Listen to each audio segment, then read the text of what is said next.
Hello guys, welcome to River Beach. Ang lugar po na ito ay palaging dinadayuhan ng mga foreigner, so basta iba-ibang lahi.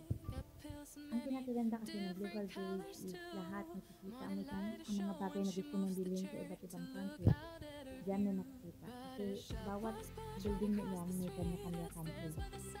So, kaya ako din nalangamit ko dyan kasi gusto niya ano ko rin na-encounter ko rin yung magagandang ano nila, magagandang tanawin, sa mga lugar-lugar diyan.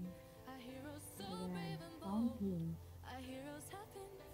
Iniwan kami ng amo ko dyan kasi dun sa dulo niya, may floating market. So, bumili kami ng pagkain. Habang bumili kami ng pagkain, naghihintay kami ng order namin, dyan kami kumain. Ayan naman po is Dubai Safari Park. Pumunta kami dyan last December 21, pending our New Year sana. Ako lang, hindi pala pwede sa gabi. So, araw na lang. Ay, nakabang nagkakain ng girap yung amo ko. Ako naman busy sa pagkukuha ng picture at saka video. Kaya kasi gusto ko kasi bawat ano kasi, meron akong remembrance. So, ayan, waterfalls ko. Pinakamaganda na tanawin gusto kong tingnan. Ayan talaga. Kasi sa baba niya, marami silang mga bibi, mga pato, mga wild.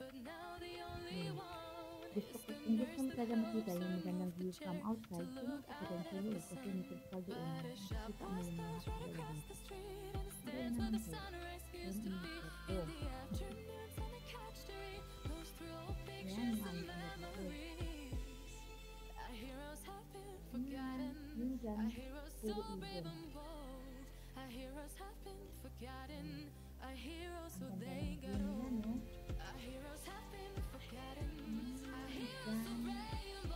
Dubai Safari Resort.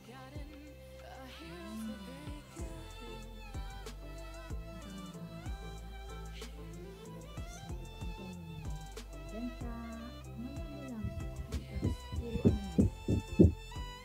Hi, elephant!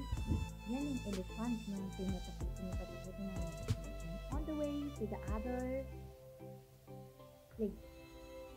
Tara!